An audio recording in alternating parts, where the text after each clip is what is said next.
fans, the boxing public. Do you think that's a fair tag? Are you welcoming the underdog tag, or do you feel you're being overlooked by the boxing public? Очень многие, конечно, принимают сторону режиссеров среди фанатов. Как ты думаешь, они тебя недооценивают просто, или как бы ты на это отреагировал? Как бы ты на это ответил, что все-таки он преимуществе у большинства? Я уже был андердогом, и для меня это не сюрприз. I've been like, under like a dog, like a piece of meat, like, on the boxing ring. И это было так же самое с Александром. It's kind of looks like when I had a fight with Alexander.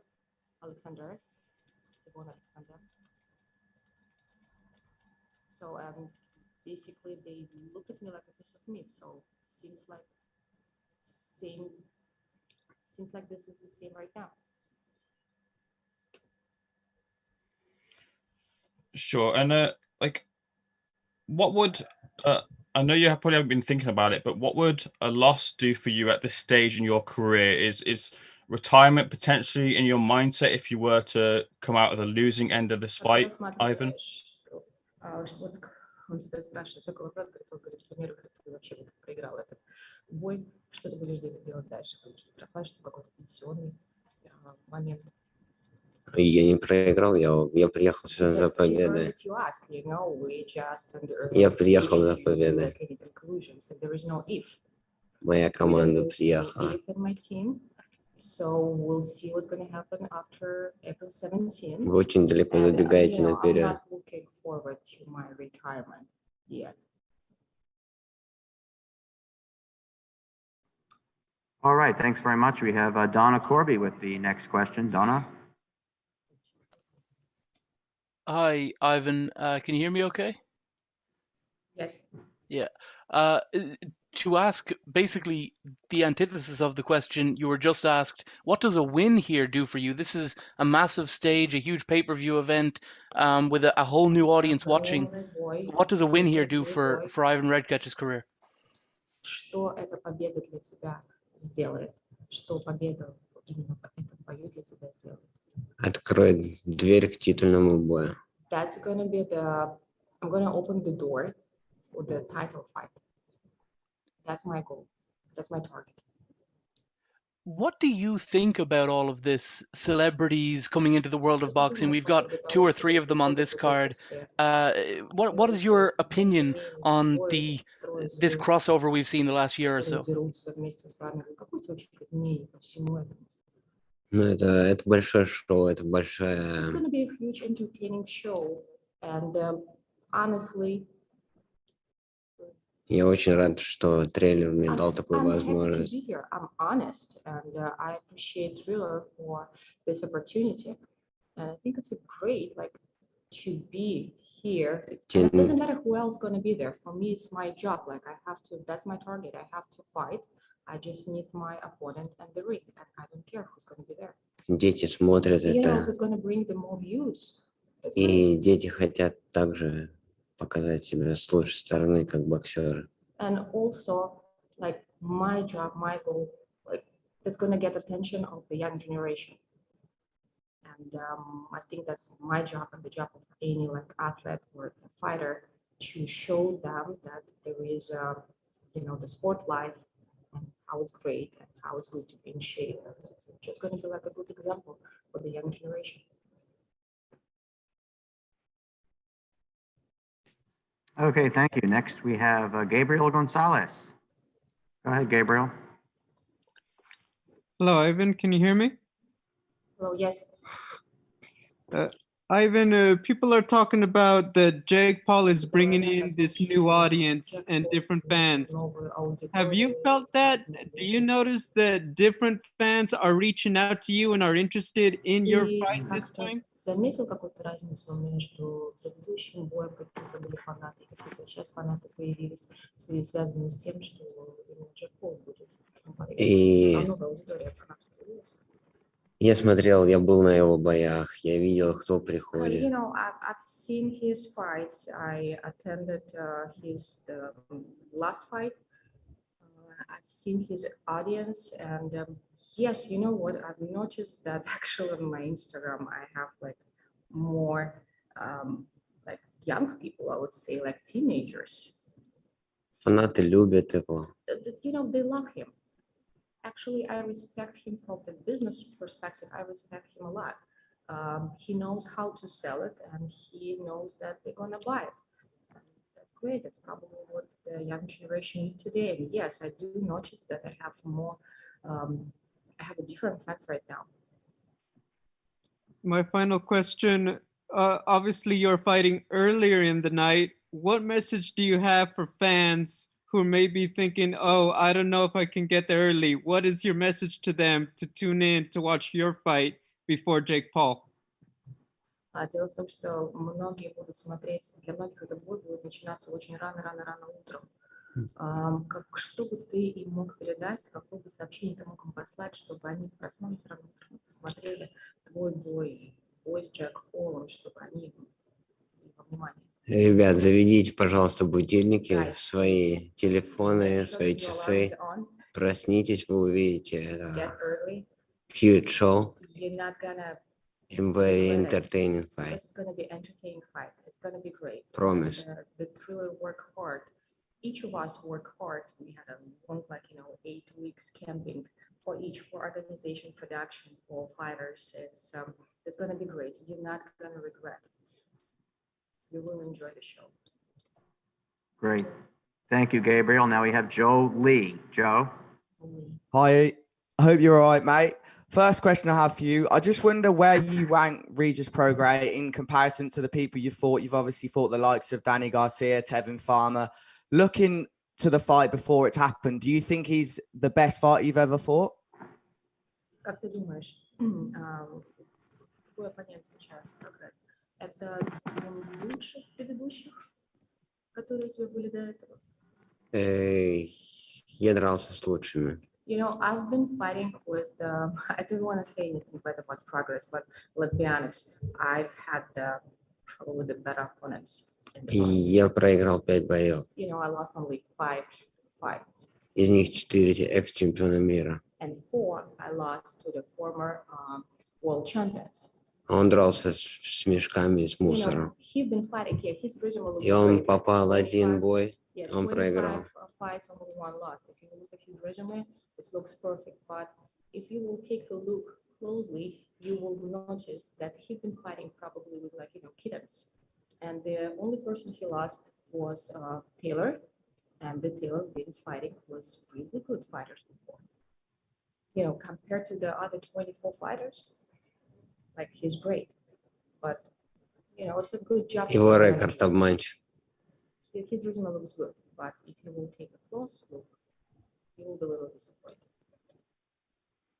Okay. And if you were your opponent, would you say this is a good fight for him at the right time, or is this a bad time for him to be fighting you? Как ты думаешь, это правильное время для него вообще с тобой драться сейчас? Или нет? Я не смотрю на его время. У меня есть своя команда, у меня свой лагерь был. His opinion, if it's right for him or it's wrong for him, I totally don't care.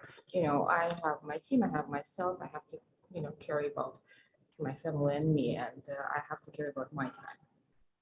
It's the right time for me. That's the most important. Thank you. Я долго шел к этому. I've been waiting for that type of fight for a long time. Cheers, man. И такая возможность появилась, что я дерусь на pay-per-view. Все боксеры мечтают об этом. Мечты сбываются, просто надо год или 10. Cheers. All right. Thank you, Joe. And now we'll go back. One final question from Boxing Social. Thank you. Ivan, I see you rubbing your hands there. You look like you're very ready. You're itching to fight Regis Prograis. Do you have a message you'd like to send him before you get to see him next?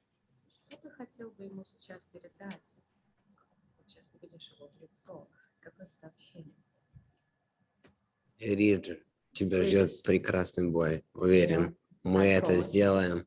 Шоу очень горячее. Спасибо, что ты взял этот бой. И увидимся в субботу. Be ready. I'm planning to make it very entertaining, and I hope we're at the same page. All the best, Ivan. All right. Thank you very much, Ivan. Thanks everyone for questions for him.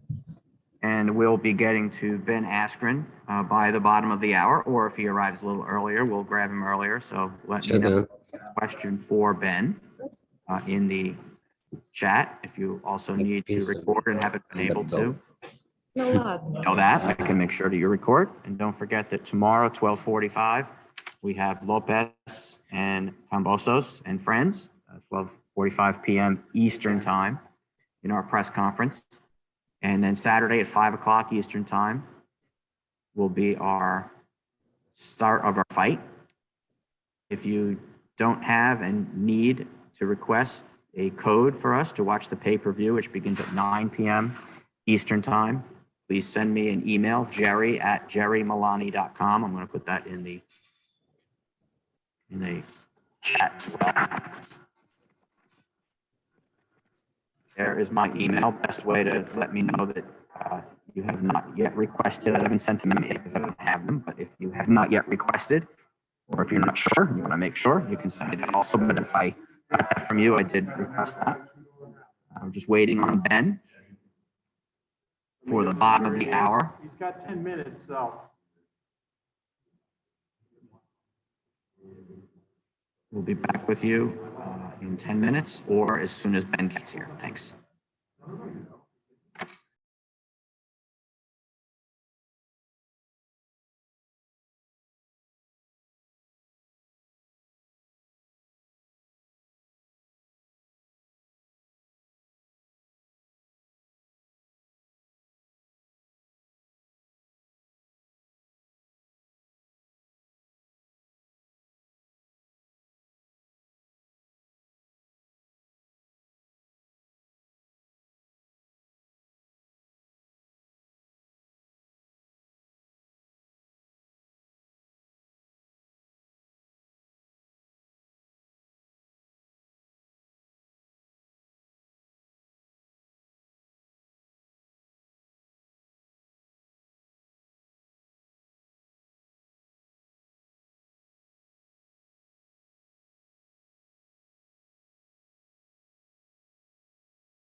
Apparently Ben is on his way, so we should be getting started shortly. I want to remind everyone, if you have a question for Ben, please let me know in the chat. Also, if you need recording and have not yet asked me for that, go ahead and request that now, and I can allow you to record. We'll also be recording this in chunks of each of the boxers, so we'll have that for you as well.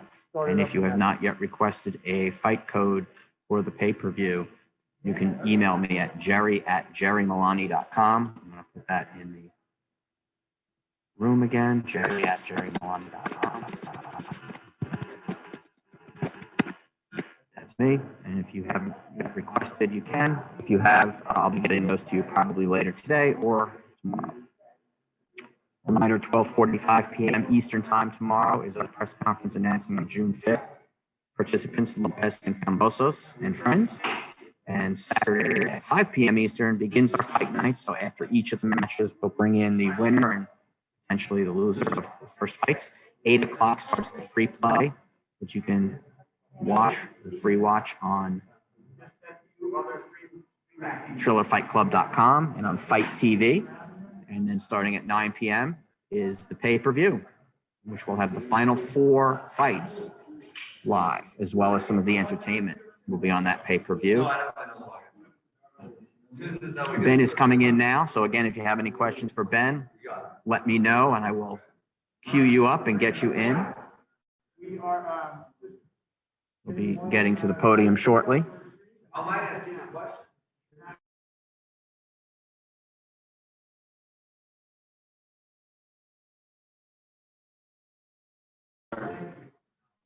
All right, so Ben is coming to the table now.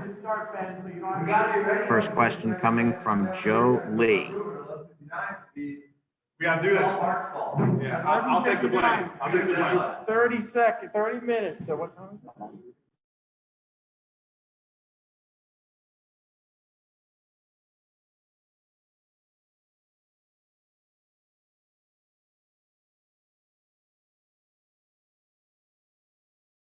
Be with Joe in just a second as soon as Ben gets together. Okay, Joe Lee has the first question. Hi Ben, how's it going, mate? What? No, I can't have you getting in my room without me. Come on, bro. Guys, we've begun. Guys, we've begun. All right, we're starting virtual media. Hey, I showered for you guys today. I hope you guys appreciate that. I don't shower very often for people for media day, but I did for you people today, all over the world. How are you, Ben? I'm doing pretty well. How are you? Good, thank you. So the first question I want to the event as a whole, obviously coming from the background you have in MMA and the UFC, they do things a lot differently here on Triller. They've obviously got live guests, there's performances around. What do you make of the whole fight week so far? And are you excited for the event as a whole rather than just the fight at hand? Yeah, I mean, for me, it's a fight, right? It's not an event for me. If I was a fan or something, I might feel differently. But listen, I'm getting into a boxing ring, as funny as that sounds, and fighting on Saturday night. So I'm not kind of getting into all the hoopla and stuff. But I know the people who are. I have 10 guest passes, and they are all very excited for Justin Bieber and some of the other people. And seeing the background you've come from in mixed martial arts, it's very different to the boxing fight. And I know that you're a very chilled out person. Do you actually dislike Jake Paul? I would say I'm more indifferent to Jake. I think there's a part of me that still thinks what he's doing is kind of an act or, a show he puts on. I'd say if who he acts like is his real person, then yeah, he's probably kind of a shit person. But I'll give him the benefit of the doubt. Maybe it's just an act. And if you were to but win... even hold on, even if he was a shit person, I guess I would still be pretty indifferent to that. I mean, there's a lot of shit people in the world. And if you were to win on Saturday, a lot of people would thank you because there's a lot of hatred towards Jake Paul. Would you prefer, although it does sound very strange, would you prefer to win on Saturday than lose to Jorge Masvidal in the manner you did? Wait, well, sorry. That was kind of a confusing question. Can you say it one more time? would you prefer to win on Saturday night and have a lot of praise from people who dislike Jake Paul, or would you prefer that win over Jorge Masvidal? That's good. Well, I would pick, obviously, if I could rewind history, to beat Masvidal, because if I beat Masvidal, I was fighting for the UFC title, and that was pretty much the only belt in mixed martial arts that I didn't win. So I would obviously reverse that. All right, thank you. Cheers. All right, thanks very much. Next, I have Theo Saloon. Theo. Hey, how's it going? What's up? First things first.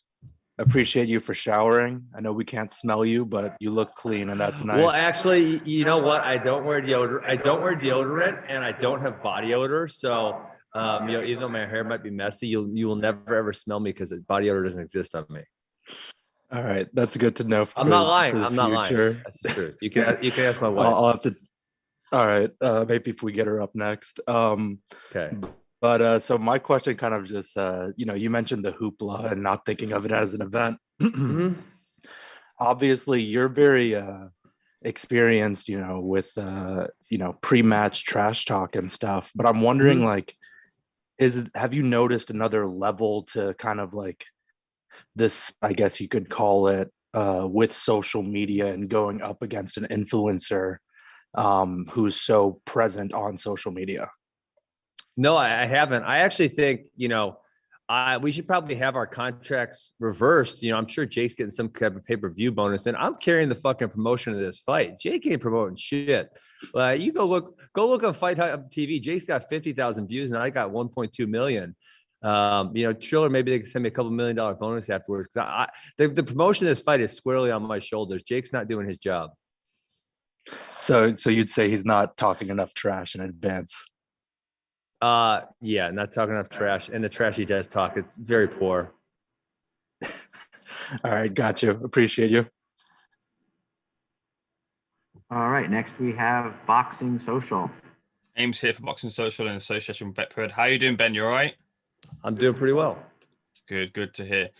You fought in your recent fights. Well, it will be Jake Paul coming at the weekend, and you've had Jorge Masvidal in the past. Two big personalities. Out of the two, who would you say has been harder to deal with? Deal with in what way? Mentally, in terms of approaching the fight, everything encompassing like dealing with the fight in general. I kind of deal with I kind of deal with everyone the same way. I try to make it as similar as possible every single fight, and that's same with this week. You said as well, leading up to this fight, this is essentially for you a one and done, but there's a small chance that you could continue fighting on. Can you give me an example of what that small chance means in fight terms? Like, who would have to be in the picture for you to fight on? I don't really intend to box after Saturday night, but no, it's not a who question, it's a how much question. Is Trill going to recognize that I'm going to sell him 1 million pay-per-views and cut me, a Conor McGregor type check for the next one? Because if they do, then I would consider doing it again. And if they don't, I love coaching wrestling and podcasting. That's kind of my passion in life. I'll probably just go and do that. Well, a Conor McGregor like check would include Conor McGregor, right? Oh, I can't imagine the UFC. Well, Conor's a significantly better boxer than myself, and obviously Jake Paul as well. I would love to fight Conor McGregor in mixed martial arts, but again, I'm going to be retired, and I just don't really see all that happening. I'm just saying, you asked me how I would do this again, and how I would do this again is if they give me a very large amount of money. You have a weight on your shoulders from the people who I don't feel it. Well, from the people who really dislike Jake Paul. They count on you to count him out of the boxing game. Do you realize that feeling from some of the fans? Yeah, I mean, I honestly think most fans are more invested in the result of this bout than I am. I mean, for me, I think actually the biggest negative comes from winning, because if I beat Jake Paul's ass, I'm going to be like world famous, and I ain't really trying to be world famous. Like I said, I'm trying to coach wrestling and podcast. And that's really it. So, the result of the bout on Saturday night, obviously I'd like to win, but I don't really think it changes my life a whole lot either way. You mentioned investments there. Someone who's invested heavily in this, kind of interestingly, is Dana White, is putting down $1 million on you.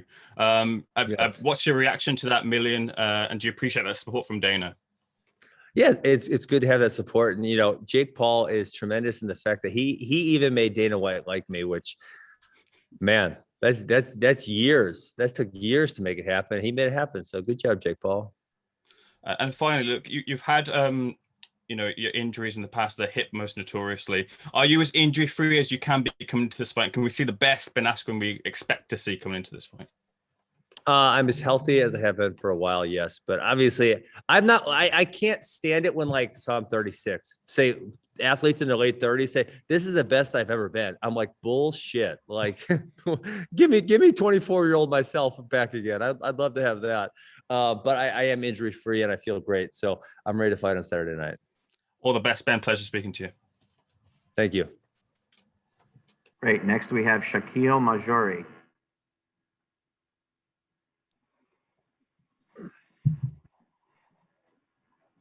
Go ahead, Shaquille. Do it. Shaquille, you might be on mute. He doesn't want to answer the question. Hey, Ben, can you hear me? I can hear you. What's up? Sorry, a little delay on my end here. Perfect. All right, first of all, when you look at the metrics for any videos that you've been in between food truck. Oh, Shaquille's going out again. Hello, 1, 2, 3. Oh, there we go. Sorry about that, guys. All right, first, Ben, when you look at the metrics for this fight, whether it's you on Food Truck Diaries or you on Logan Paul's podcast, it's amazing. The traffic has been terrific. I know you got into this fight mostly just to beat someone up for an easy payday, but are you starting to see the long-term benefits of this in terms of growing your audience for things like your podcast? Well, yeah, yes, my audience is growing, and I've already commented that I'm carrying the promotion of this fight, and Jake Paul's not doing his job. But I don't want to be famous. Yeah, my audience is growing like crazy, and the numbers are, like you said, Food Truck Diaries. I think someone showed me it's the second most watched Food Truck Diaries ever. I'm already really high up on the Logan Paul podcast for being, one of the most watched ever, and it's been 1 week. You know what I think it all points to, and I don't want to be famous, but it points to the fact that there's so many not authentic people in the world. And when someone's just real with them, when someone just really says how he feels from the bottom of his heart, people appreciate that. And I think that's kind of the biggest thing that's coming through is, people thought maybe it was bravado or something. No, I'm just being me. And I've been me for the last 20 years. And we don't see a lot of real people in the world, and the authenticity people appreciate.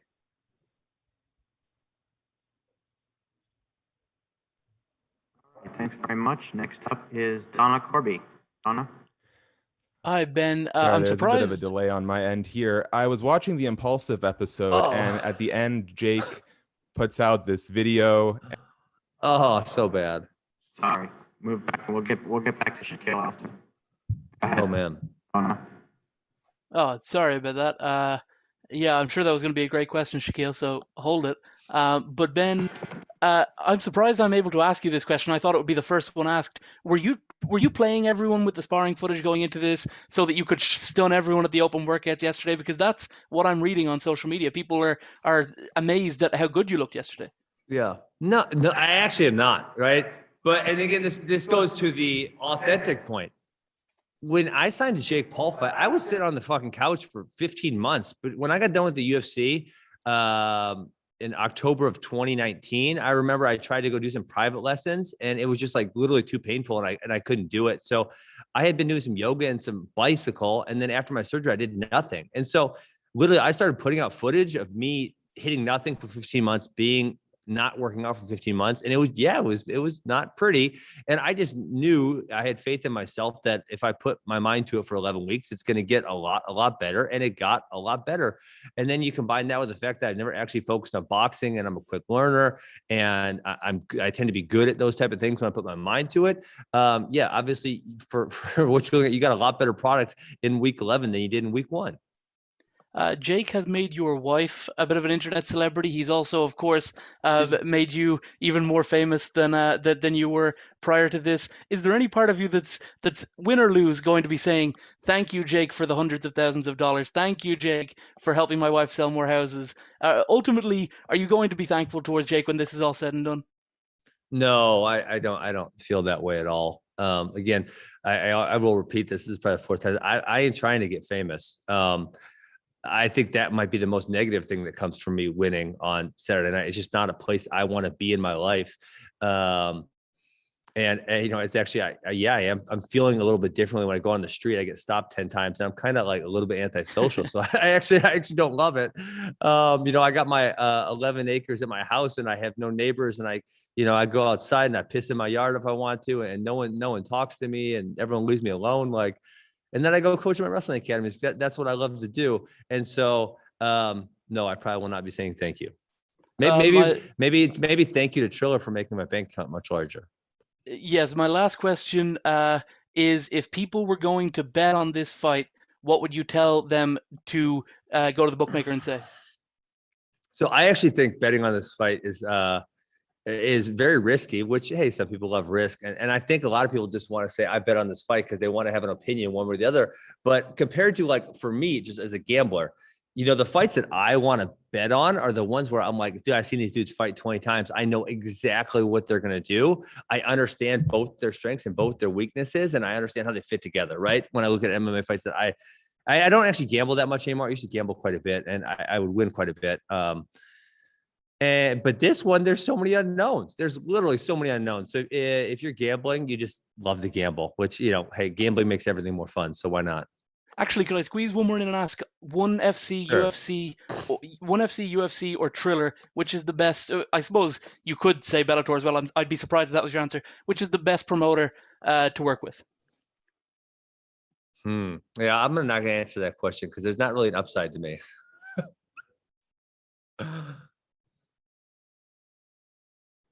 Okay, great. Thanks so much. Next, we have the great Damon Martin. Oh, the great Damon. I know Damon Martin. I saw him in Ohio one time in like 2014. Hey, Ben. What's up? When we did our interview right after the fight was announced, I kind of joked with you about wrestling Jake Paul, and you said that wouldn't be fun because it would last like 11 seconds. Did you see yesterday? Jake actually said he wanted to wrestle you. So will you accept that challenge, and how quickly would that fight go? I cannot figure out. I always try to think of what is someone's angle on this. I can't figure out what his angle is. I don't know. I mean, yeah, if he wants to wrestle, we can wrestle. I mean, I can go wrestle really, really high level people still and be very, very competitive, if not beat them. The notion that I couldn't pin a bad high school. I mean, let's just put it. He wasn't even good at high school wrestling. The notion that I couldn't pin him in 20 seconds is hilarious. So I don't really know. I don't really know what he's angling at there. And then, but the one thing it does makes me think, which I've kind of always thought, and this I guess would be further proof that he realizes he doesn't have a future in boxing, because if your goal was to be a great boxer, you're not going to take a couple months off to wrestle somebody. And I just think back to my time, and I'm a world-class athlete, and he's Jake Paul. I remember my time in 2010, I tried to both wrestle and do mixed martial arts as in the Bellator tournament. And it sucked. And I was not optimal in either one because I was splitting my time. So I don't understand the angle there. Ben, when you started this training camp, when you were striking for MMA, you were striking to set up takedowns. You were striking to get to your wrestling. But you said that, 3 months you would have time to learn and adapt and grow. How much do you feel like you have learned and adapted and grown, in your boxing over these last 3 months? Well, you guys saw yesterday, right? I mean, read the comments on that video. There's millions of views. Go read the comments. Yeah, people saw it. And that was my whole premise is I understand that I suck at this, but I understand I'm a world-class athlete, and despite the fact that I don't look like it, right? Sometimes can't judge a book by the cover, and that I'm a world-class learner. I understand how to learn things really well. And I just give me 11 weeks at trying this, and I'm going to be way better. And that's what you guys saw yesterday. And last one, during your mixed martial arts career, you faced off and had, kind of fun trash talking battles with a lot of people. I think going into this, because Jake kind of became famous through YouTube and social media, everyone thought, oh, well, this will be fun. He'll engage with Ben. It'll be a fun back and forth. But as you said, it's been a little bit one-sided. Have you been surprised that maybe he hasn't been better at the trash talk, or did you just kind of expect that when you actually got to know a little bit more about him? Yeah, frankly, it's been a bloodbath. If we're talking trash talk, it's it's not even a 10-8. It's more like a 10-7 or a guy. I don't think we've seen a 10-6 in mixed martial arts, but something like that. And it's just this guy has he only picks the lowest hanging fruit because his audience average age is 13 and a half. And, like the lowest hanging fruit just isn't going to work against me. You're going to have to come with something creative or something intelligent. He just has lacked the ability to do so. Thanks, Ben.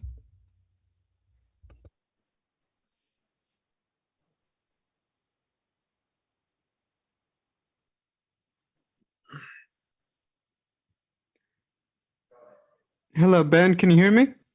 Yeah, what's up? Hey, Ben. This is Gabriel with Cage Side Press. You showered for us, but you didn't bring the fancy robe today. Did you forget it at home? It's up my room. It's nice and comfy. To ask you, I think one of the things that's become very apparent is your ability to handle a lot of personalities throughout your career, whether it's talking with Jake, talking with Jorge, and what have you. What is your advice to fighters? Because they get that a lot. Like, you got to talk better to sell the fight and make more money. What's your advice to guys who are not as good at handling the pre-fight talk? So I don't necessarily have to trash talk, but you have to have a personality, right? There has to be something that people are interested in order to tune into your fight. The fight is just not enough, or in a few cases it is, right? But the majority of the time it's not. So create some type of personality for yourself. And then I would say on the second side is like, I grew up, Muhammad Ali was my favorite athlete. And so, he used psychological warfare to his advantage. And I can tell you unequivocally, whether it was my wrestling career or my mixed martial arts career, is that, when the other guy's really angry or emotional, it's so beneficial. I mean, it really, really helps a lot. And, actually I kind of told someone that night, and they pointed out, which is an obvious point, is Jose Aldo versus Conor McGregor. Like, Conor was so far under his skin, and that was the reason the fight was so easy for him, is he made Jose mad. So it not only would it be beneficial from a promotional standpoint, but it's actually beneficial from a competition standpoint. And so, go get started figuring it out. It sounds like it might be Eddie Alvarez who'll be the next MMA star jumping over to box somebody for Triller. I was just wondering, what are your thoughts on Eddie possibly getting in there to box Oscar De La Hoya in June? Well, I love Eddie because he's a Bitcoiner. And I felt bad about his last fight because I didn't agree with the referee's call at all. But I actually heard it's going to be Tyron Woodley. That's what I heard. I mean, what advice do you have for him? Obviously, you guys have been really close. What is your advice for him? Tyron's a much better boxer than myself. I don't got any damn advice for him. You don't try to give advice to someone that you're worse than. You'd say that you don't like being famous and everything. Can I ask why? Because I think a lot of people would say, Ben Askren, you're kind of pretty good at being in the public eye. You're entertaining. Oh God, that's what my wife says too. She says, like, I know you don't want this, but you seem to thrive in that environment. And to me, it feels like a wrestling locker room where you guys, everyone's just kind of talking shit, and you roll off your back, or some guy gets bothered, so then you keep antagonizing him. I don't know, like, I just don't have the desire. And I guess in the case that I could give positive, I think, like, I have a quote, and I think I should probably trademark it at some point. But don't tie your ego to your outcome. And I said that on a Steve-O podcast, and a handful of people have commented. I've seen that said something like, "Hey, that really affected the way I think about things." And so, hey, if I could affect people in a positive way like that, I would love it. But I'm I think I'm borderline autistic, actually, and I have very specified interests, and I can't stand talking to people about things that don't really matter to me. And I know it's really bad. My wife gets upset with me about it, and she probably should, right? It's fair. And so when people want to come up and talk to me about stuff, it's just like, I don't want to talk. I want to think about what I want to think about, or I want to go coach wrestling. I want to do what I want to do. And I don't want to talk to strangers. I know I sound like a total asshole when I say that, but I'm telling you my feelings. I don't want to do that. I want to be able to go to the restaurant and sit down and eat and not have anyone come take a picture and listen. So, I know I sound like an asshole, but I'm telling you my feelings, and that's how it is. Hey, completely understood. My final question, Ben, who's the bigger problem child, Jake Paul or Sean O'Malley? Oh, that's a good question. Oh man, I don't know. I don't know them well enough to really comment on that. I probably have to do a more thorough research of their histories. Hey, thanks, Ben. Yep. Okay, next up is Boxing Social. Hey Ben, I just had a couple more questions for you. Yes. You're in this position with this fight because you're fighting Jake Paul, who's built himself this YouTube empire as such. Yeah. What's your thoughts on that heel hustle that Jake has been going on for the last few years? Do you expect that, and do you think there are lessons that fighters like yourself who are coming up should take lessons from Jake to get to where he is right now? What was the word you said? Heel hoss? The heel hustle. Like Heel being the hustle. Oh, Yeah, I never yeah. heard of that exact terminology. No, I get what you're saying. No, I said earlier, I think it's really important for fighters to understand that the social media and the trash talk and the personality, it's very, very important to progressing your career. And really, when you think about it, I was talking to someone, a baseball player yesterday. It's like I said, this guy doesn't have a big social media following. It's like, well, it doesn't matter if his batting average is good and he hits some home runs. He's going to get paid a whole bunch of money, and that's true with other sports. In MMA and boxing and whatever the fuck we're doing this weekend, celebrity fighting, it's just not true. It's like literally, if you can bring a bunch of eyeballs, they're going to pay you a bunch of money. And if you don't understand that, you're a moron and someone should hit you in the head with a tack hammer. You said you've been watching a lot of boxing in the lead up to this and looking to replicate some of the moves of some legendary fighters. Who have you watched and who have you been trying to replicate? I really liked how Tyson bit that dude. So maybe I'll try to bite Jake. Any other fighters you've been watching? No, it's just that. That's it. And just finally from you, can I get your prediction, please, for the fight night? I seventh on TKO. We'll stick with that. Brilliant. All the best then. Thanks. Yes. All right, and finally, we're going to circle back around to Shaquille for his awesome question. Hey, Shaquille. All right, let's try this again. Thank you, Ben. When you were on Logan Paul's podcast, they played that Jake Paul clip, and everyone in the room seemed uncomfortable. Even his older brother. Have you noticed, as we go closer to this fight, that the public favor is swaying even more so towards you?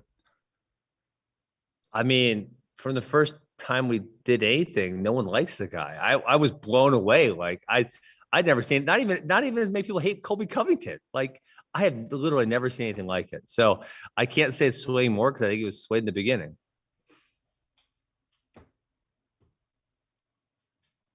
We'll leave it at that. So thanks very much. Thank you very much. Ben. Good luck. And we're clear. Wait, I'm not done. I want to say, can I say one more thing? Is the microphone on? Ben, you can say whatever you want. Okay, good. Listen, I fully intend to box on Saturday night, but Jake Paul is telling lies when he says my purse will be deducted for me doing a non-boxing move. That's just not true. He made it up, and I would just appreciate all you guys write that he's telling lies. Peace. Maybe I'll throw an elbow. You never know. Thank you, Ben. We appreciate it. So coming up next will be Regis Prograis. He's just about ready to pop in. Let me know if you have a question for Regis, and we'll queue you up. Once again, tomorrow, 12:45 is our Eastern time, is our press conference, Zoom press conference with Lopez and Cambosos, talking about the June 5th event. And then Saturday at 5 o'clock, we'll start bringing in fighters after their matches, 5 o'clock Eastern time. And then the main 4 bouts begin at 9 p.m. Eastern time. And we'll have that Zoom room just open the entire time. If you have not yet done so, you can send me the email at jerry@jerrymilani.com if you had not yet requested a code for the pay-per-view. We'll be getting those codes out either later today or tomorrow. Appreciate everyone being with us today. We'll be right back. Regis just completing something quickly, and he'll be right in. Stand by.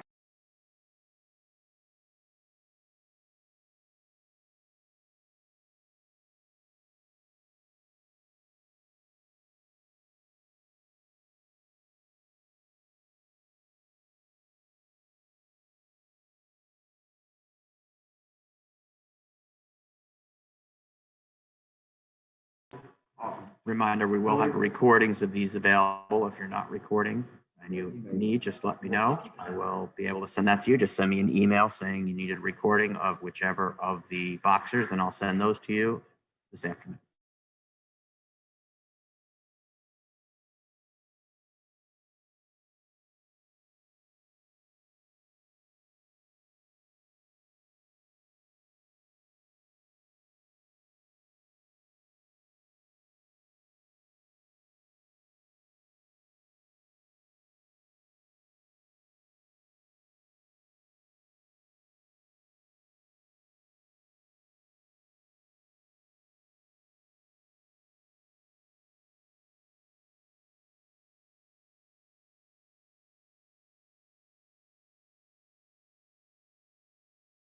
All right, Regis is heading to the podium right now.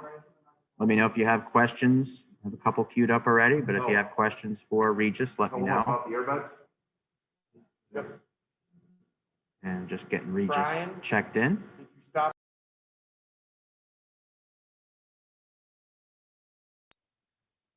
All right, we've got Regis who can hear me. Yes? He can. All right, we're going to start with our first question, and it is Gabriel Gonzalez. Go ahead, Gabriel. Hello, Regis. How are you? I'm good, bro. What's up with it? I'm good too, man. Thank you. My first question, people talk a lot about Jake Paul's bringing in this new audience, this younger audience. My question, have you felt that? Do you see younger people and all that just suddenly interested in this fight of yours rather than previous ones?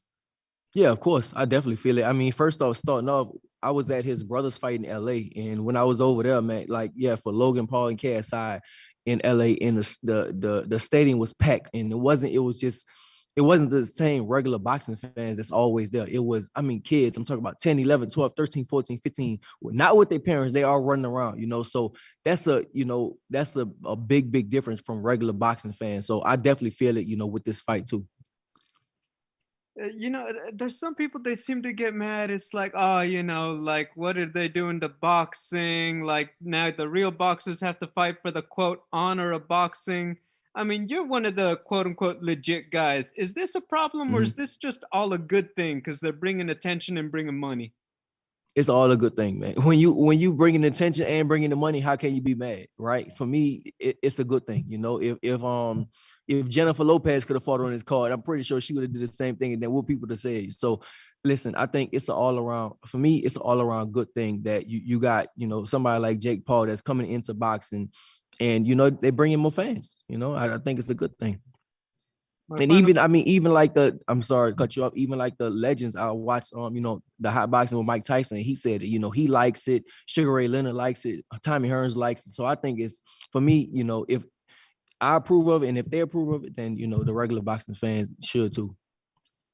My final question, you're obviously fighting earlier in the night. What would be your message to those fans who are, hey, I'm going to show up for Jake Paul? What's your message for them to tune in early to watch you guys throw down? I mean, you definitely got to watch me. You watching the call, you definitely got to watch me, bro, because, I'm former world champion. I think, I'm former world champion. And I'm gonna go out there and do my thing. Everybody that know me, they know, I bring the heat. Every time I fight, I'm gonna bring the smoke. So definitely tune in for me because I'm gonna do my thing. Hey, thank you and good luck. No problem. Gabriel, thank you. Next up is Boxing Social. Ames here for Boxing Social in association with Betfred. How you doing, Regis? You okay? Yeah, I'm good. Yes, sir. Good to hear. Is there a lesson here to be learned for boxers about promotion, self-promotion? Jake's at the top of the card. He's earning that Triller money as well. Should boxers be looking to learn from Jake and put themselves in the spotlight like he has done? That's a great question. Absolutely. I definitely think everybody should, man. You know what? I'm actually starting to do it with myself now. You got to invest in yourself. That's one thing. All fighters, when they're coming up, people come to me on my Instagram all the time asking me, what should I do? What should I do? I'm telling them, bro, like, invest in yourself, invest in your career. Just because you sign with a promoter, that don't mean they gonna promote you. Like you could promote yourself, and somebody that said that a long time ago, I never listened, with somebody like Adrian Broner. That's somebody that, he sucks right now. He's not that good, but he's still getting big. He's still getting big money to fight, basically, and because he promoted himself, right? So I think that everybody every fighter should definitely invest in themselves and promote themselves. Self-promotion, you have to do it yourself, right? Because just because you sign with a promoter, you might fight at my level, you might fight, 2 or 3 times a year, most of the time 2 times a year. And outside of that, what are you? Who are you? Right? You're just doing regular stuff. So I think everybody should definitely self-promote themselves and invest in their career. As part of the promotion of this fight, there's been talk about the sparring session that you guys had about a year ago. Can you tell us what happened in that sparring? Does that give you that confidence coming into the fight? Oh man, so when me and Ivan spar, first off, you're supposed to keep sparring, you're supposed to keep that in the gym, but I'm not gonna tell you about the sparring. But so when me and Ivan sparred, I walked in the gym one day. I was like, you know what? I talked to Shane Moses. I was training him at the time, and I was like, man, let me spar with no head again. Shane was like, nah, you need to put the head gear on and stuff. And let's just say it was a good sparring session. He bust my nose. That's what he said. Which everybody know me in sparring. My nose always bust. So I think that's what he's counting on for this fight. So I mean, hey, let's leave it like that. I was speaking to Ben Askren moments ago. We all were, and he said he might try to bite Jake coming into this fight, but Red Catch infamously tried to take a piece out of Danny Garcia in their fight. Have you accounted for and prepared for any of those types of underhanded tactics for fight night? Yeah, man, I don't know. Ivan, bro, you never know what's gonna happen, bro. Ivan he a little off sometimes, But yeah, if he bite me, I might bite his ass back. That's just know that he bite me, I'm gonna fucking bite him back. That's all. And if you come through this fight, how far away do you think you are from title contention? And are you looking at trying to win a title at super light? Are you looking at welterweight? Because you're at 142 for this fight, aren't you? Yeah, 142 for this fight. Yeah. After this, we'll see. We'll see what happens, man. Like in boxing, you just never know the landscape. You never know how things gonna play out. So after this, I'll talk to my management team and see what's next for me. But yeah, I want to be a champion again at 140. So we'll see. But if they offer me something big at 147, we'll see that also. So I can do either one. Is Broner still in the equation? Where's the Broner factor here for you? I think Broner is definitely still in the equation. That's a fight I've been calling out for like 5 years now. So I think that's definitely the Broner fight is definitely in the equation. I think it'll be a huge fight between me and him. We both talk a lot of shit to each other. So I think that'll be a real big fight. So yeah, after this, maybe it could be Broner, maybe we'll see. We'll see who else. Finally, I just want to get your thoughts on the mega fight that's coming up in the super lightweight division. You're looking at Josh Taylor, Jose Ramirez. Just get your thoughts on that fight. Oh man, I got Josh Taylor winning. I mean, it's gonna be. I think it's gonna be a good fight. You can't never count out Jose Ramirez because both of them have so much to fight for. Both of them are fighting.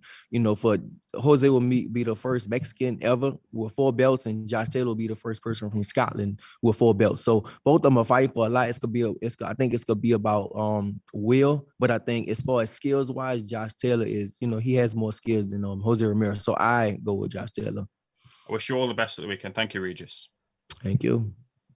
All right, thank you. Next up, we have Joe Lee. Hi, mate. How are you? Good, man. Good. So first question I have for you is, do you understand why you are on the undercard of Paul Askren, or are you frustrated that it takes a YouTuber and things like that for you to be in, does it frustrate you that people who basically aren't pro fighters, you're underneath them? I'm not frustrated, bro. No, I'm not. I see what you're trying to say. Yeah, I'm not frustrated because it's just like, listen, boxing is a popularity contest, right? I mean, not the whole boxing, but it is popular. It's the popularity contest, and right, more people are coming to see Jake Paul. So I'm not frustrated at all, bro. Like he's actually helping my career, to be honest. So I'm not frustrated at all. And a moment ago, you said there was a potential for you to move up to 147. Other than the likes of Adrian Broner, what are the big names you would like to fight there? Anybody, bro. I mean, anybody with a belt. I'll be chasing belts. Somebody I want to fight is like Danny Garcia, but I think Danny Garcia is going to 154. That's what I'm hearing. So, for me, anybody with a belt at 147, I'll be chasing them. Once I do go up, I'm not saying I'm going to 147 right now. I said that, it depends. It depends on what's going to happen. But right now, for me, Saturday that's my main focus. It's not about, what's next. Right now, I got to focus on one person, Ivan Redcage. And I know you said there's more attention towards your fights when you're on a Triller fight card and it's a bigger fight card as a whole. Have you genuinely seen like a boost in your social media numbers and things like that in the build up to this fight? Yeah, definitely for sure. Yeah, I seen a boost in social media and stuff like that. People been tagging all kinds of stuff, and like kids and all have been following me and writing me. So yeah, I definitely see a boost. And do you think, last one from me, do you think this is the future of boxing, the performances from the likes of Snoop Dogg, the artists that are going to be on stage? Do you feel like this is the new wave and you're going to be part of this? Hopefully so. I definitely hope so. I told the story a few times already, but I had a fight in New Orleans, and we want to do I have like my own like marketing team out there in New Orleans, and we want to do the same exact thing. What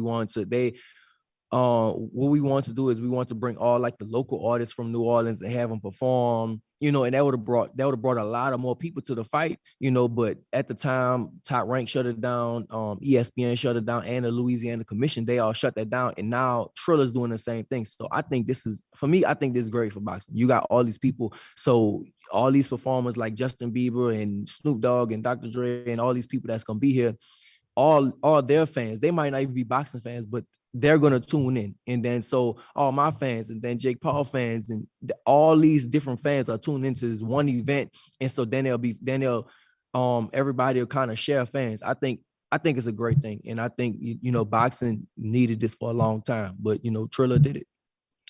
Brilliant. Best of luck. And hopefully we'll see you fight again in the UK very soon after that last fantastic fight with Josh Taylor.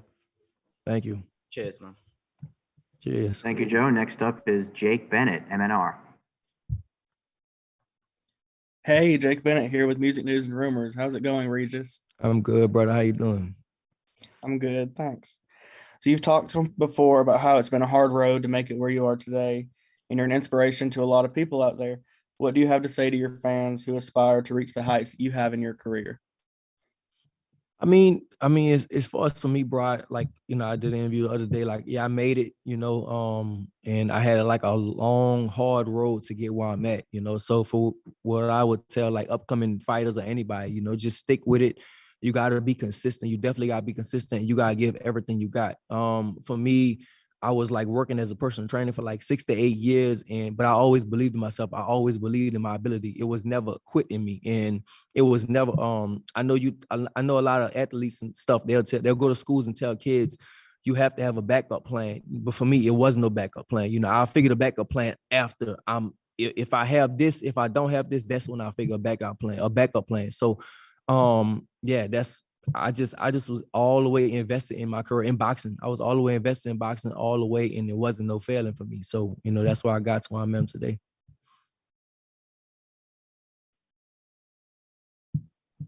All right, great. Thanks very much. Next up is Donna Corby. Regis, you've fought for so many great promoters on so many great shows in your career. Mm-hmm. Can you tell us a bit about behind the scenes, how you're enjoying working with Triller and I suppose Ryan Kavanaugh and Snoop Dogg?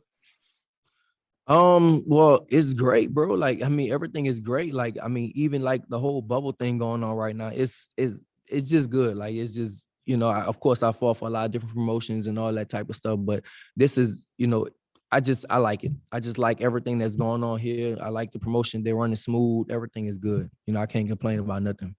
It appears that they've got a lot of people. They've got some good boxing people involved too, but they've taken a lot of people from outside of the world of boxing. You're not seeing any you're not seeing any Bob Arum here. You're not seeing any Lou DiBella here. It's sort of new people to the space. Mm-hmm. Do you think the boxing kind of needed that from a new big promoter at some point? Yeah, I definitely think so. I don't want to talk shit about Bob Arum and Lou DiBella, of course. Those are examples I'm giving.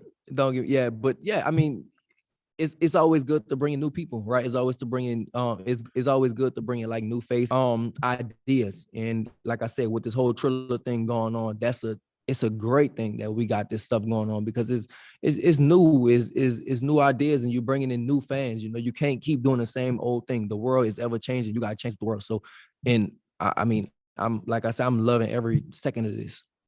If you were to speak to people who were sportsbook this weekend gambling on your fight, what would you tell them to bet on? I would tell them don't bet on me, because you're not gonna. I would say don't bet, because I'm I'm gonna fuck them up anyway. Well, you know what I'm saying? And the odds are fucking crazy. You know, I don't all kinds of stuff under 1, under 2, under 3, all that. I don't, bro. I just go out there and do what I gotta do. I don't worry about no bets and all that stuff. You know, some people they getting you not getting your head, but they're like all my neighbors and stuff. They'll tell me, yeah, I'm betting and I'm gonna bet this. I'm bet like, bro, like leave me alone. Like I'm gonna go out there and do my thing. You know, that's what I'm gonna do. What's the biggest one you've heard of? What's the biggest bet you've heard somebody I making on you? think like shit 1 round or something like that. Somebody, I mean, as far as money wise, I don't know, but you know, like they'll say like 1 round or something. Like, bro, like leave me alone, bro. Like I'm not worried about that. Like I'm gonna go out there and do me. I'm not worried about, you know, I'm prepared for. I think we're doing 10 rounds. I'm prepared for 10 rounds. I'm not worried about none of the other stuff. Thank you very much. All right. Thank you, Donna. And thank you, Regis. We're clear. Appreciate it. Perfect. Thank you. All right, everyone, at the bottom of the hour, we'll have Jake at the bottom of the hour or whenever he's here. So it might be before that, whenever he comes in. So just stay tuned.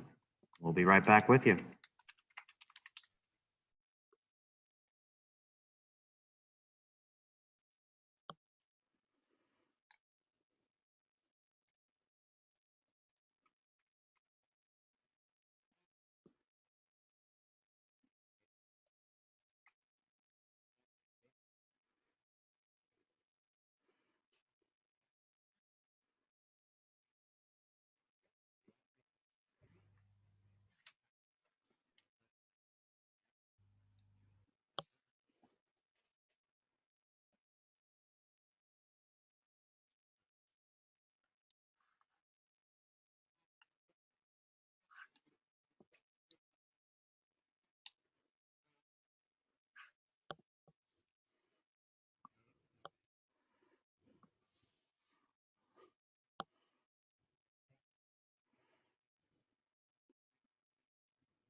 All right, everyone. Jake Paul on his way in. He should be in momentarily. If you haven't yet done so, let me know if you have a question for Jake, and we'll queue you up. We have a pretty hard out at 1, top of the hour, so we'll try to get to everyone at least once through, and then try to go back to you if we can a second time if you have multiple. So if you do get queued up, make sure you get your best 2 questions in, and then we'll bounce back around to you if we have time at the back end. Thank you.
All right, Jake Paul making his way to the podium at this time. And our first question, as soon as he's set up, from Joe Lee. As soon as Jake indicates, Jake can hear me. Can you hear me, Jake? All right, we're going to bring in our first question, first media question. It's from Joe Lee. Hi, Jake. Thanks for joining us today. Cell phones, mute your cell phones. Oh, they're yelling. Hey, Thanks. how are we? Really good, thank you. So first question I've got, I know you've been calling out a lot of people. One of them's Conor McGregor. Someone else from the UFC who you actually mates with now, Jorge Masvidal. You never know the way the fight world works at the moment. He could be potentially stepping into a boxing ring in a couple of years. If that was to happen, who do you think would win? It's hard to say. I've never sparred against him, but obviously he's a great striker, one of the best strikers in the world. And again, that probably wouldn't happen for a couple of years. And I don't like fighting my friends, so probably wouldn't happen. But yeah, I guess like you said, you never know. Mm-hmm. And I know you said you don't like fighting your friends, but is there still a potential fight between you and Logan Paul? I know you teased that a couple of times. It depends what day you ask us, right? I think a lot of people want to see that. I think it would be massive, but at the end of the day, our parents don't want us to do it. And I don't know if I would even want to do it. Sometimes we're mad at each other and we want to punch each other. And other times, like right now, we're perfectly getting along and supporting each other and everything. So the world may never see Jake Paul versus Logan Paul, but hey, you never know. All right, next up is Jake Bennett. You're up, Jake. Hey, Jake Bennett here with Music News and Rumors. It's good to be talking to a fellow Jake. How's it going? Yes, sir. I like that name. So your fame as an Going internet good. star precedes you going into this weekend. What do you have to say to people who think you might not be ready for such a high-profile fight? Tune in and see if I am or not. Find out for yourself. TrillerFightClub.com. Order that pay-per-view because if you're not watching, you're the one missing out. And look, I've dedicated the past 18 months of my life to this, and we've been in serious training camp sparring world champions. So you're gonna see if I'm ready or not. I know you're here for the fight, but there's a lot of fanfare going on in Atlanta around the event. Have you seen the musical lineup, and which artists are you most excited to see and maybe even meet this weekend? Yeah, I mean, that's the beautiful thing about this event is that it's more than just a fight. It's entertainment all the way around. And I'm excited for all the performances. I think each and every one of them brings a different genre of music, and it's gonna be incredible. I'm obviously a believer. Been a believer for a while, so excited to see Justin perform. And he's obviously a boxing fan, which is why I think he did this. And so hopefully we get to kick it after. All right, and now next up is Theo Salon. Theo. Hey, how's it going, Jake? Going good, man. Thank you. Appreciate you for taking the time. So, so you've mentioned kind of like, disproving the doubters and the haters, and wanting everybody to tune in and kind of see what you've been working on. And we've seen comments from people, like KSI saying, "Oh, do the world a favor and knock Jake Paul out." I'm wondering, one, is all of that kind of like hate fueling you? Is that a motivating factor? Yeah, for sure. I use it all as gasoline in the gas tank to work harder every single day. And I know that going into this fight, and I know that for the past 3 fights I've had, is everyone wants to see Jake Paul lose. And that's why I work so hard every single day and surround myself with the best team and take this so seriously, because this fight means everything. Losing is not an option, quite literally. It just isn't an option in my head, and it's not it's not going to happen. And I've put in the work, and that's why I'm confident in my ability and confident that I will come out on top. Yeah, I feel that. And then are there any like kind of comments or people in particular that you kind of have bookmarked in your mind, like, oh, I can't wait to kind of like show them wrong? No. I think there's a long list of people that I don't really keep track of it. I'm excited for Dana White to lose $1 million, but other than that, I'm going to prove millions and millions and millions and millions of people wrong. And they have, like you said, motivated me to become the best version of myself over the past couple of years. All right, next up is Boxing Social. James here for Boxing Social in association with Betfred. How you doing, Jake? You all right? Yes, sir. Chilling, enjoying the moment, man. This is crazy. Headlining a fight and my third fight, and it's massive. I mean, Justin Bieber's performing, and this could be one of the biggest pay-per-view events in history. So just enjoying the moment. Happy to be here. I've got a couple of questions for you, Jake. This boxing path that you're on right now, there's this expectation from the fans who are watching this for you to eventually fight KSI. It's in the comments, it's in the socials, the type for you to fight KSI. Like, have you had any contact with KSI in the lead up to this fight, and do you think he still wants to fight you? I don't really want to talk about him anymore. Okay. And with that said, like, as you delve deeper into the fight game, you've been training for the first time you put on the gloves to now. There are levels in the sport. You've got your domestic, international, world-class, elite. What level do you see yourself at now, and what level do you think people see you as? I see myself as an elite fighter right now. A young prospect with a lot of motivation, a lot of hunger, and I think people see me as a shitty amateur.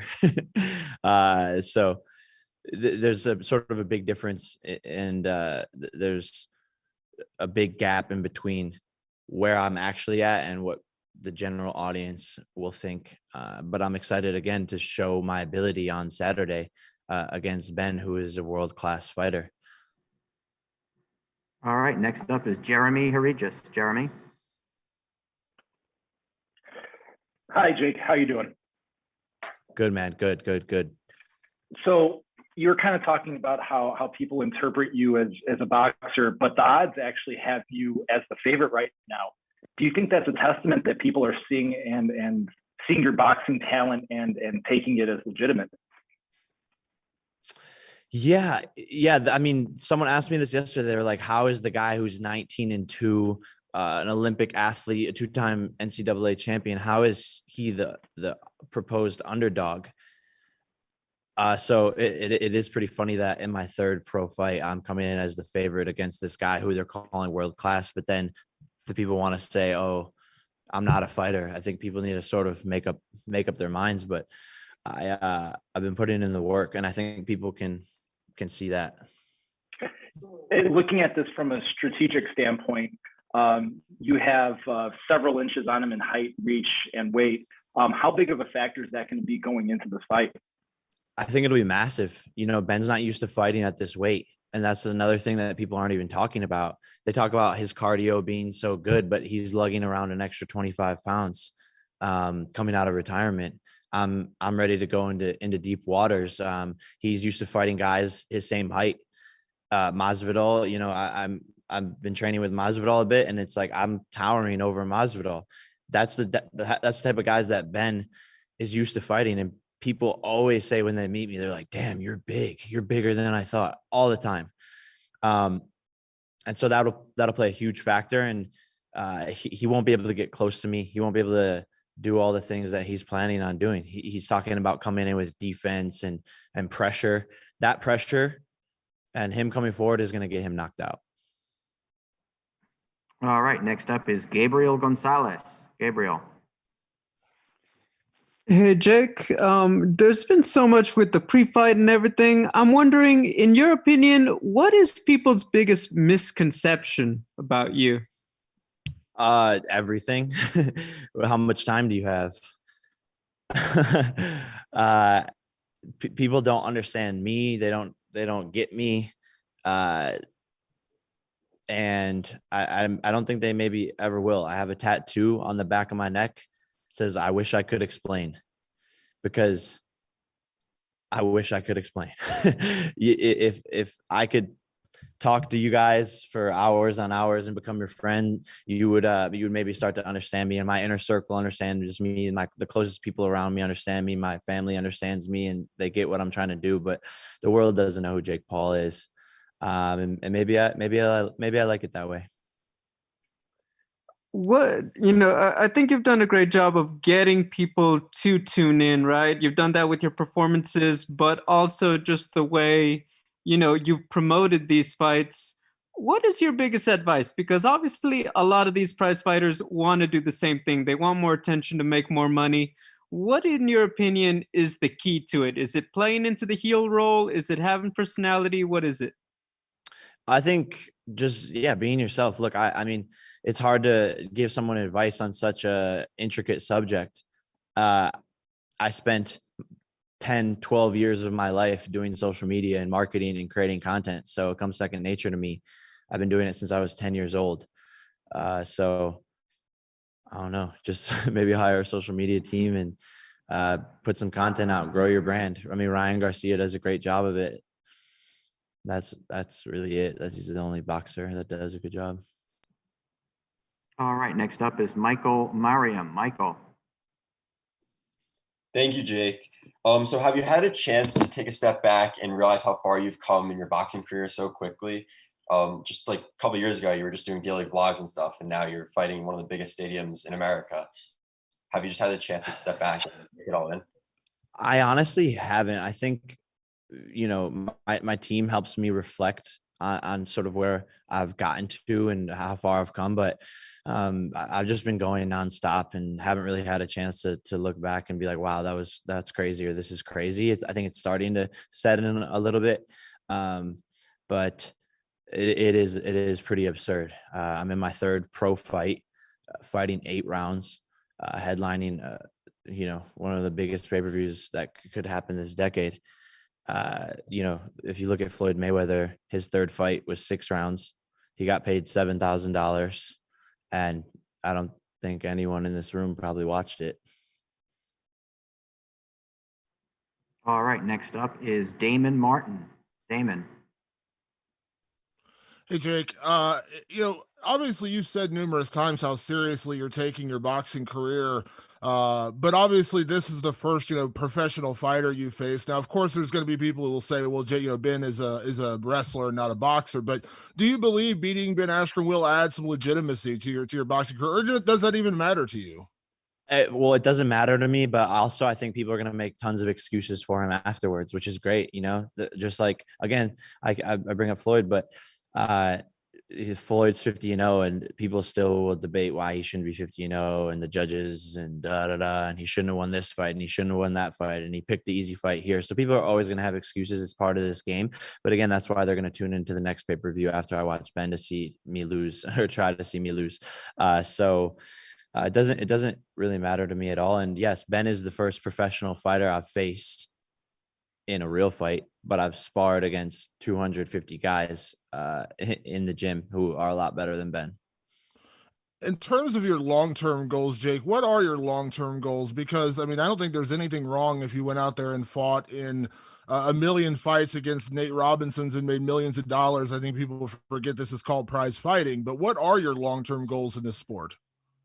I want to continue to challenge myself with my opponents and continue to build up my level of competition and to make history with historic events, and break pay-per-view records and fight big names and just have fun, man. Like this is such a fun sport. This is such a fun time, and these events are so cool, and I want to bring more eyeballs just in general.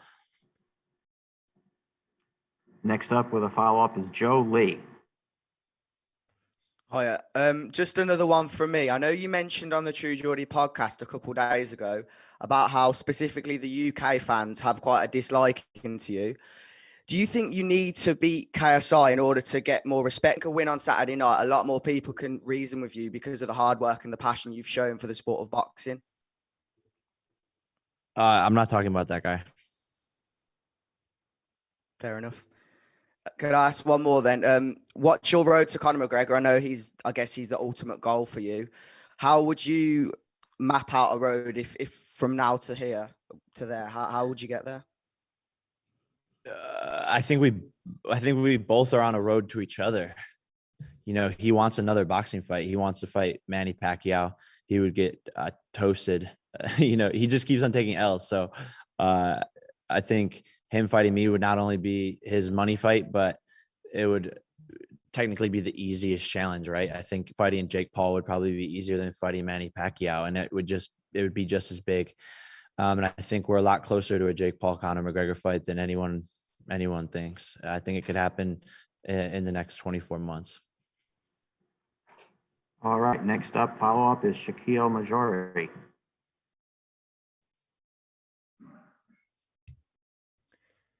Hey, Jake, thank you for the time. Just one question for me. Ben Askren was here earlier, obviously speaking to us, and he said that he was carrying the lion's share of the promotion and that you weren't really doing your part. Can you just sort of respond to that? Do you think you've put in at least 50% of the effort for promoting this fight? So this guy has 21 fights, right?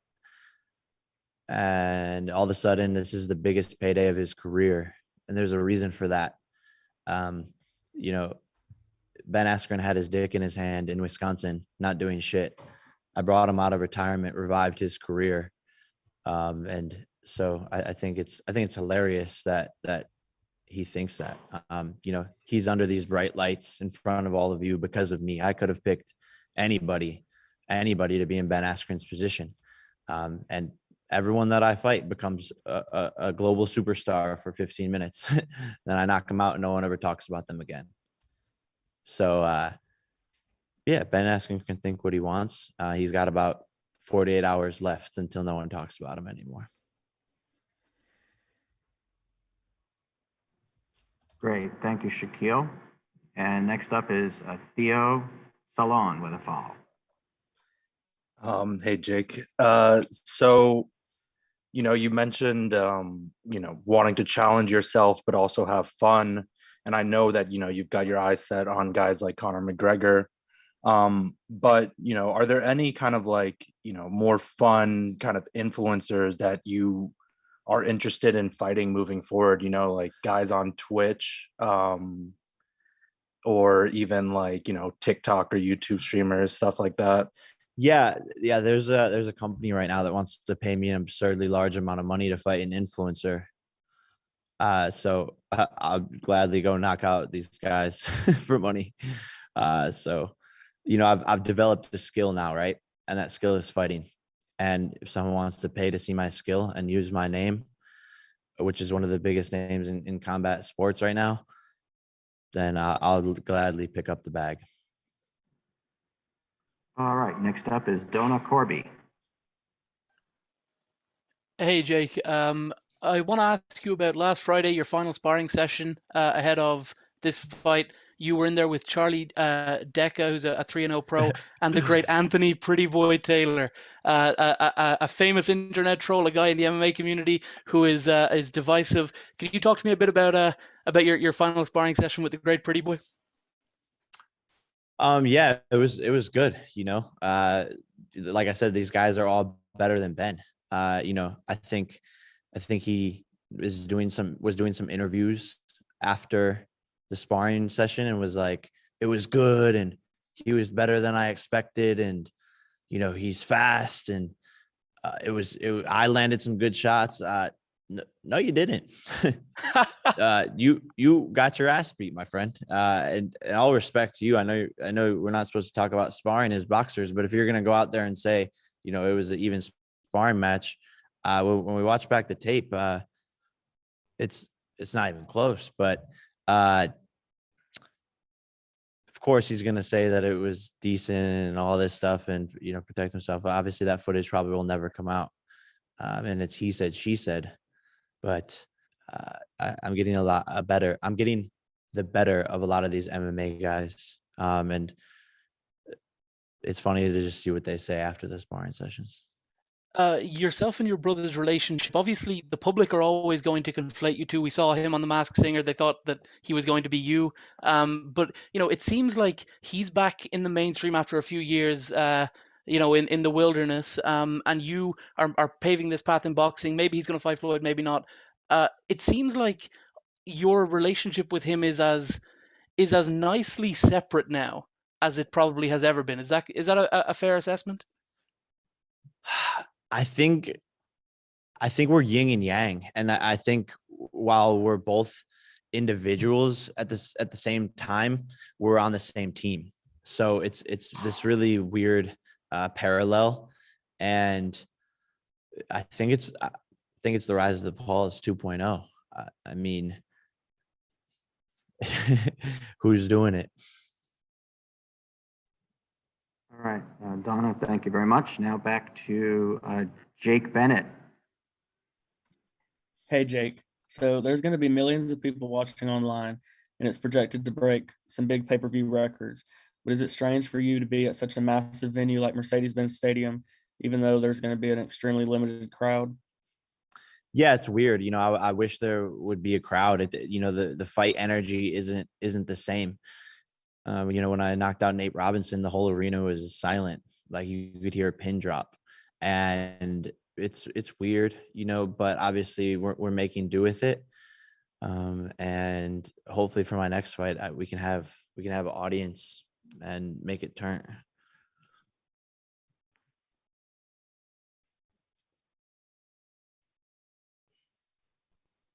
All right, and now we have Boxing Social. Hey Jake, a couple more questions for me. As you delve deeper into the sport, like the risk gets bigger. You're fighting Ben, who has real fight pedigree. I saw one of your videos. You had like a visit to the doctors who talked about like the damage that you've received already. Are you worried about, as you take more risks, the effects you've experienced and what could come? Yes and no. It's a dangerous sport, and that's why when people question my dedication to it, it's like I'm showing up every single day. I'm putting my mental health on the line. My brain is on the line. I like you said, I've gone and gotten brain scans and have early signs of CTE, but I love this sport and I wouldn't trade it for anything else. And I'm a fighter, and people will see that, whether it's after Saturday night or whether it's a year from now, that they will see that I'm a fighter. You talked about dealing with things mentally. You've had to deal with stuff in the lead up, that's including the loss of someone personal to you. Do you carry that into the fight, and are you dedicating your performance to Shadow, who you lost quite recently? Yeah, no, 100%, man. And it's a shock to all of us in the team, and it's deeply affected us. And it's hard without him. When you're with someone every single day and you live with them, and they're, you know, he was a father figure to me in many ways and had my back 24/7. And yeah, he's gone now, and I've never experienced something like that before. But you know, he would want me to go out there and knock this guy out, and he predicted a first round knockout in 2 minutes and 28 seconds. And so for some reason, I think that's going to happen. And man, yeah, I wish he was here. I wish he was here, but he will be here in spirit. And I think a lot of the emotions will sort of hit me after this fight, because I've been sort of trying to suppress it to stay strong. Next up is Damon Martin.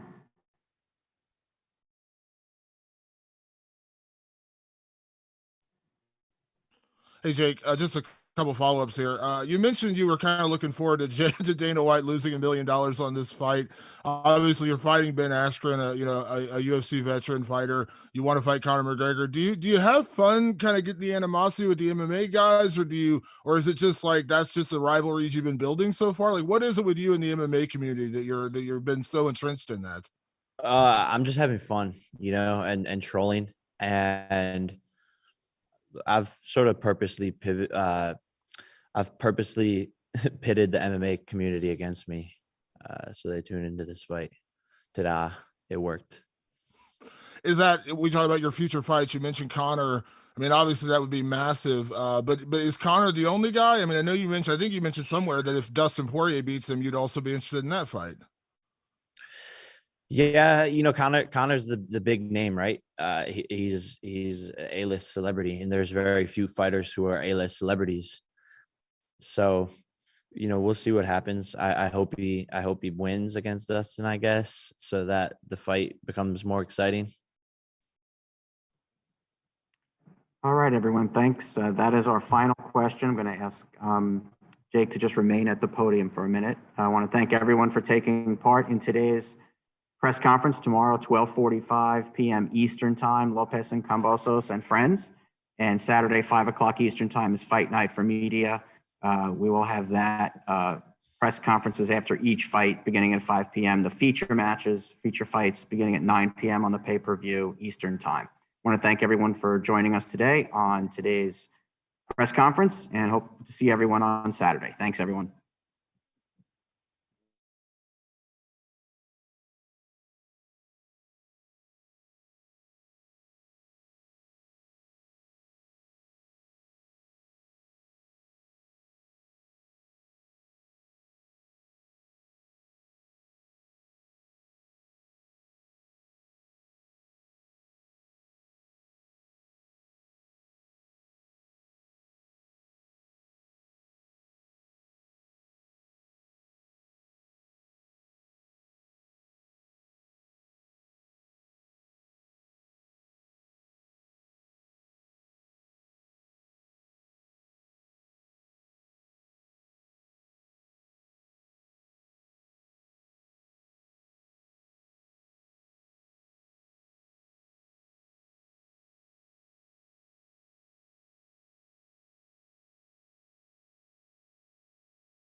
We will have that press conferences after each fight beginning at 5 p.m. The feature matches, feature fights beginning at 9 p.m. on the pay-per-view.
Two questions in, and then we'll bounce back around to you.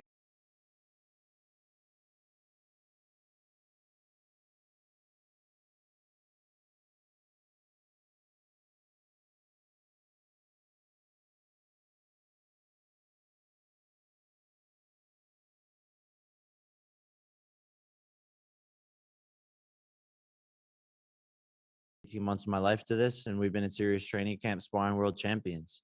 So you're gonna see if I'm ready or not. I know you're here for the fight, but there's a lot of fanfare going on in Atlanta around the event. Have you seen the musical lineup, and which artists are you most excited to see and maybe even meet this weekend? Yeah, I mean, that's the beautiful thing about this event is that it's more than just a fight. It's entertainment all the way around. And I'm excited for all the performances. I think signs of CTE, but I love this sport and I'm showing up every single day. I'm putting my mental health on the line. My brain is on the line. I like you said, I've gone and gotten brain scans and have early signs of CTE, but I love this sport and I wouldn't trade it for anything else. And I'm a fighter, and people will see that, whether it's after Saturday night or whether it's a year from now, that they will see that I'm a fighter. You talked about dealing with things mentally. You've had to deal with stuff in the lead up, that's including a loss of someone personal to you. Do you carry that into the fight, and are you dedicating your performance to Shadow, who you lost? I wouldn't trade it for anything. Yes and no. You know, it's a dangerous sport, and that's why when people question my dedication to it, it's like I'm showing up every single day. I'm putting my mental health on the line. My brain is on the line. I like you said, I've gone and gotten brain scans and have early signs of CTE, but I love this sport and I wouldn't trade it for anything else. And I'm a fighter, and people will see that, whether it's after Saturday night or whether it's a year from now, that they will see that I'm a fighter. You talked about dealing with things mentally. You've had to deal with stuff in the lead up, that's including a loss of someone personal to you. Do you carry that into the fight, and are you dedicating your performance to Shadow, who you lost quite recently? Yeah, no, 100%, man. And it's a shock to all of us in the team, and it's deeply affected us. And it's hard without him. You know, when you're with someone every single day and you live with them, and they're, you know, he was a father figure to me in many ways and had my back 24/7. And yeah, he's he's gone now, and I've never experienced something like that before. But he would want me to go out there and knock this guy out, and he predicted a first round knockout in 2 minutes and 28 seconds. And so for some reason, I think that's going to happen. And man, yeah, I wish he was here. I wish he was here, but he will be here in spirit. And I think a lot of the emotions will sort of hit me after this fight, because I've been sort of trying to suppress it to stay strong. Next up is Damon Martin.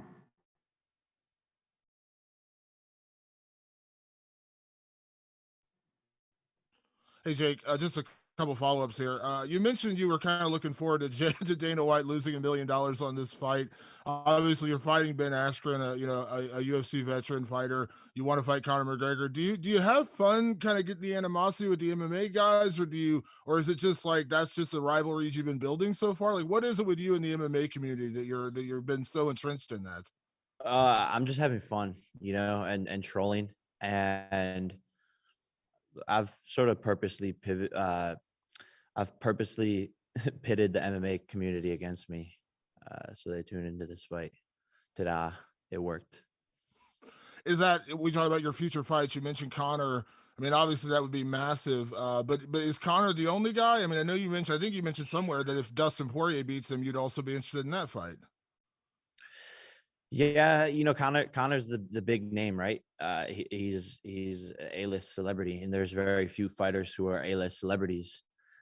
So, we'll see what happens. I hope he wins against Dustin, I guess, so that the fight becomes more exciting. All right, everyone. Thanks. That is our final question. I'm going to ask Jake to just remain at the podium for a minute. I want to thank everyone for taking part in today's press conference. Tomorrow, 12:45 p.m. Eastern Time, Lopez and Cambosos and friends. And Saturday, 5 o'clock Eastern Time is fight night for media. We will have that press conferences after each fight beginning at 5 p.m. The feature fights beginning at 9 p.m. on the pay-per-view Eastern Time. I want to thank everyone for joining us today on today's press conference, and hope to see everyone on Saturday. Thanks, everyone.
Okay. I texted Tony, but let me call him. Hold on. Okay. Hey, Brian, how's the workout room there? I just looked at it. I didn't actually go in there yet, but it seems nice. Seems nice and spacious. I didn't figure you'd have weight problems right now. No, I'm good. It's a good feeling not to have those issues. I'm sure it is. Yeah.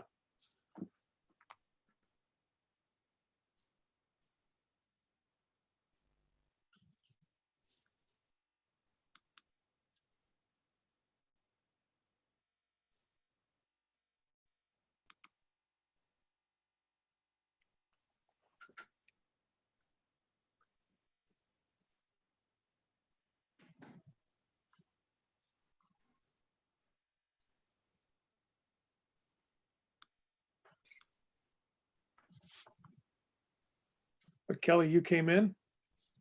Yeah, I'm here. I'm here for 2.5 weeks. Let me see the press list you have for May 1 when this is over, please. We gotta talk about it on the call. We haven't even asked people who wants to come. They've just come in as is. Well, no, we're gonna waiting for take a look at it.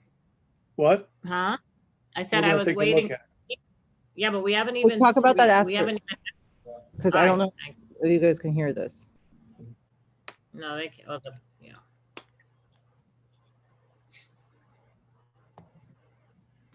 I haven't started the webinar yet, Brittany.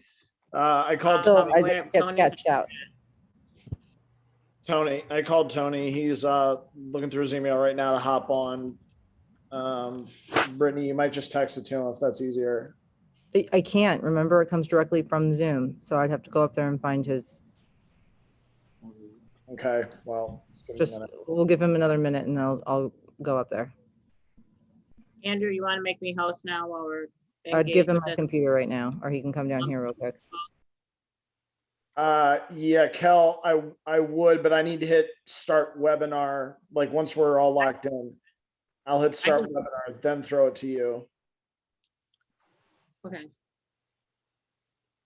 And then when I do that, please make me co-host. I will.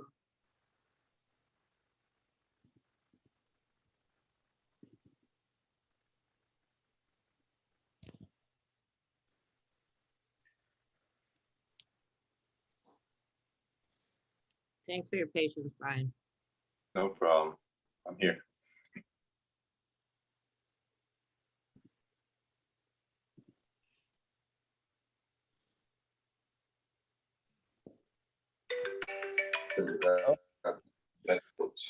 That? Oh, yes.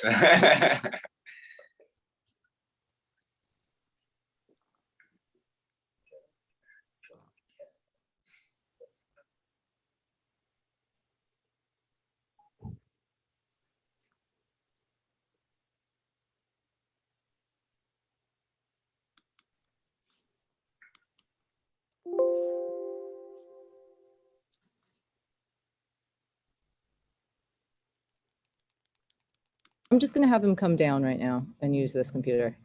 He just called me, Brittany. I explained to him. I think he found the email now. Hopefully, Okay. hopefully we're good here in 10 seconds. Okay.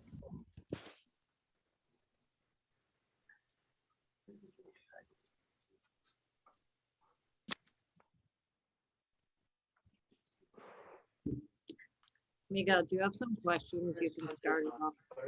I didn't. Yeah, I could start off. I could ask Brian and Tony a couple Let him make questions. let him make opening comments and then just ask him a couple questions before we get the press involved. I see. Oh, perfect. There he is. Tony's on. Yeah. Okay. All Hi, right. Tony. How y'all doing? All Where you right. been, Tony? What's up, bro? How are you? Don't get me in What's up, trouble man? today, okay? Hey, man, I'm on. That's only with Charlo, man. So keep going over the flow. I think we're ready to go. Andrew. All right, awesome. Yeah, we're set. Miguel, I'm gonna hit start webinar, but give it a 10-second countdown before you start going. Okay. Okay. Here we go.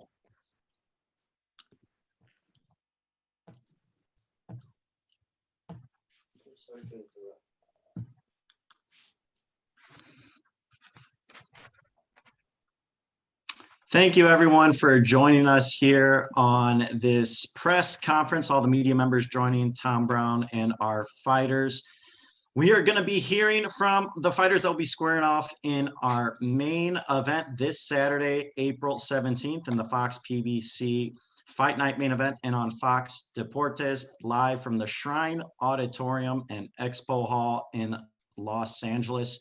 Former WBC super welterweight world champion Tony Superbad Harrison will be taking on the hard-hitting southpaw Bryant's Goodfella Perella, as they will headline the telecast that begins at 8 p.m. Eastern Time, 5 p.m. Pacific. Now, we are going to get to our main event fighters in just a few moments, but we'll preview the rest of the card on Saturday night that will feature undefeated rising contender Omar Juarez battling Argentina's Elias Araujo in the co-main event, plus sensational undefeated prospect Vito Mielnicki Jr. faces James Martin in a welterweight match to open up the broadcast.